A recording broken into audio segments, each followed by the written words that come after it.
परिचय।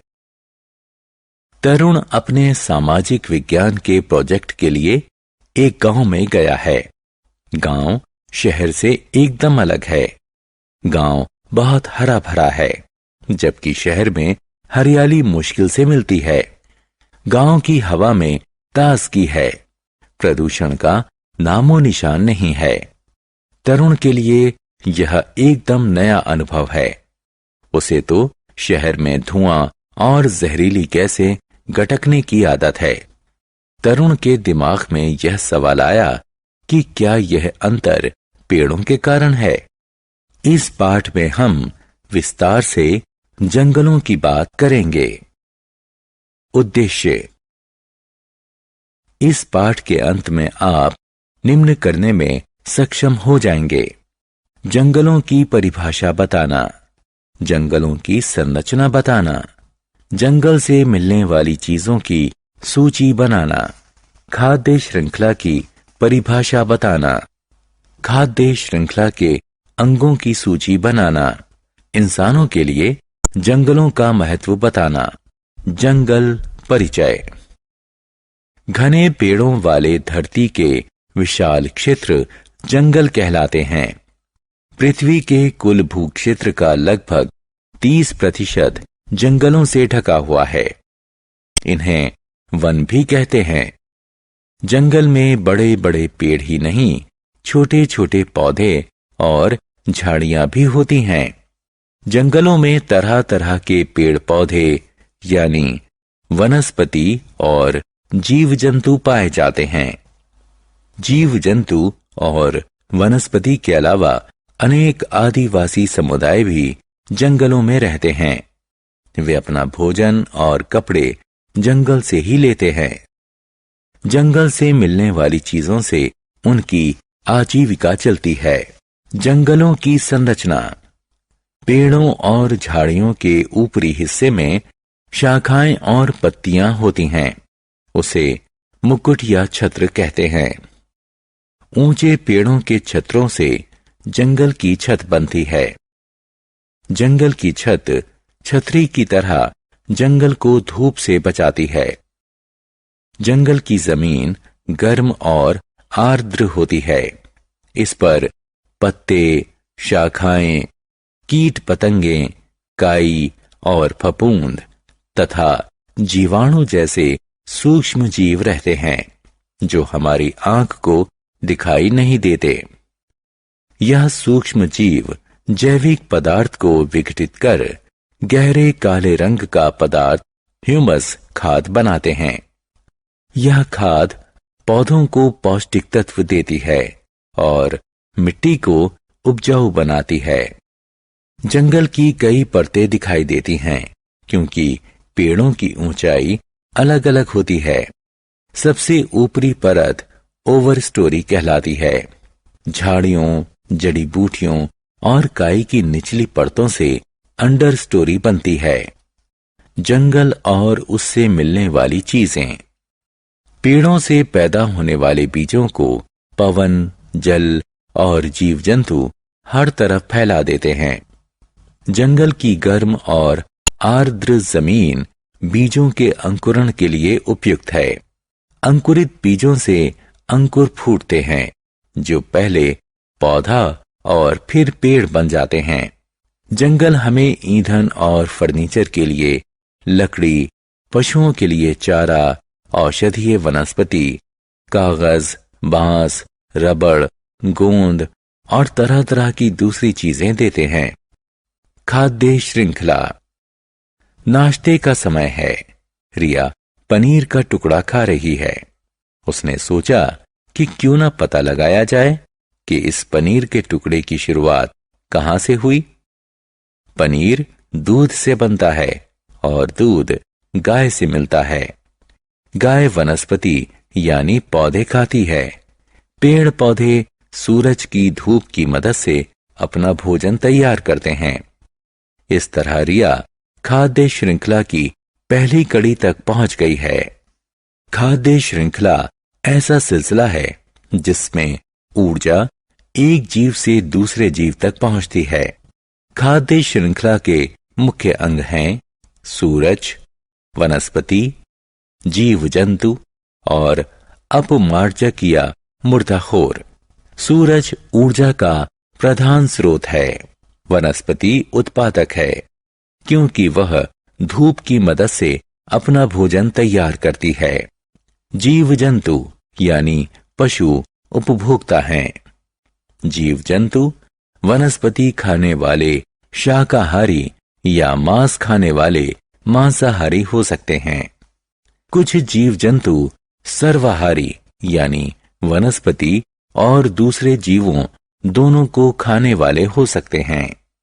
अपमार्जक मुर्दा जीवों को खाते हैं।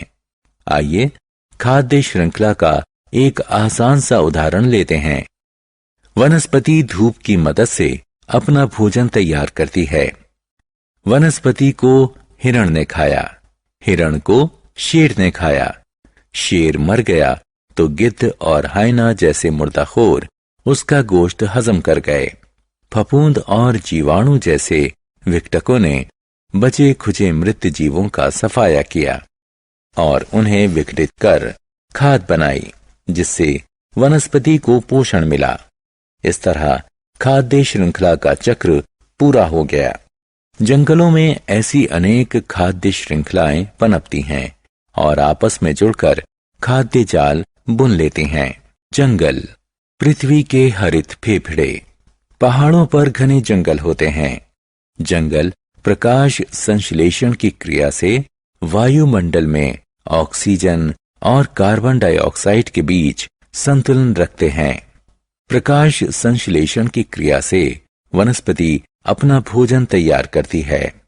इस क्रिया में पौधों की पत्तियां सूरज के प्रकाश की मदद से कार्बन डाइऑक्साइड और जल से भोजन तैयार करती हैं।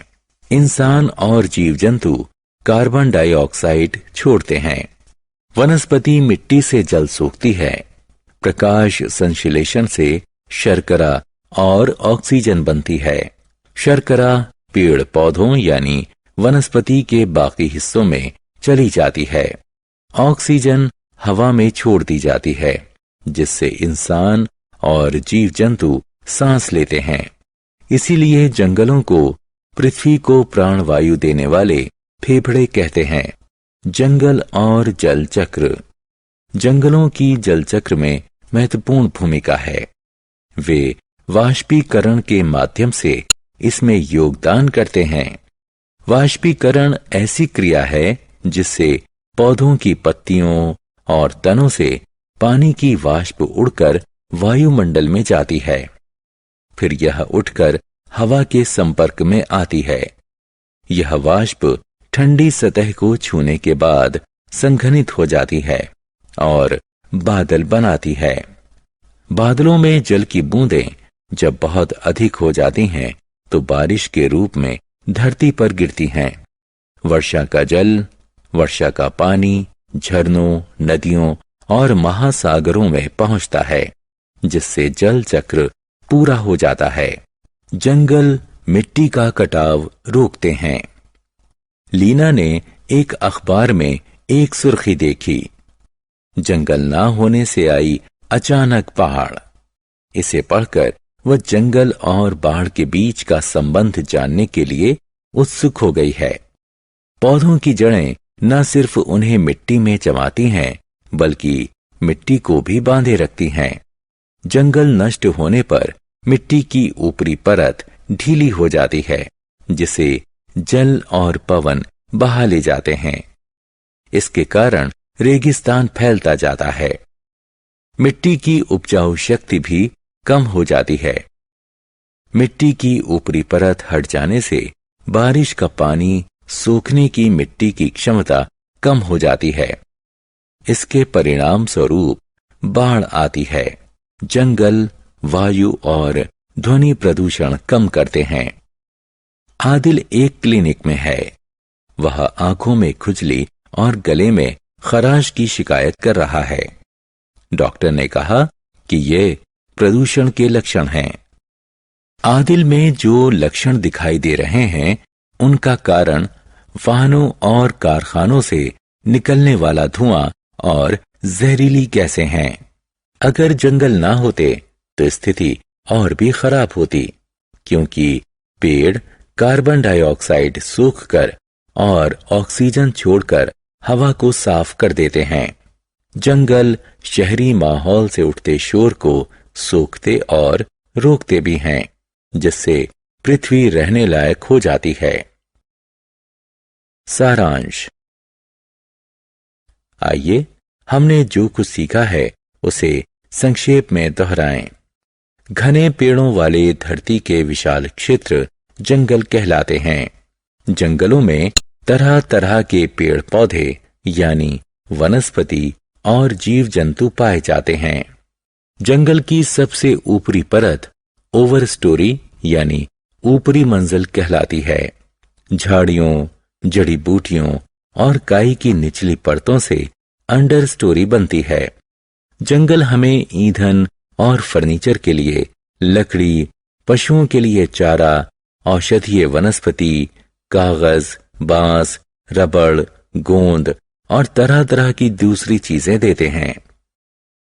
खाद्य श्रृंखला ऐसा सिलसिला है जिसमें ऊर्जा एक जीव से दूसरे जीव तक पहुंचती है।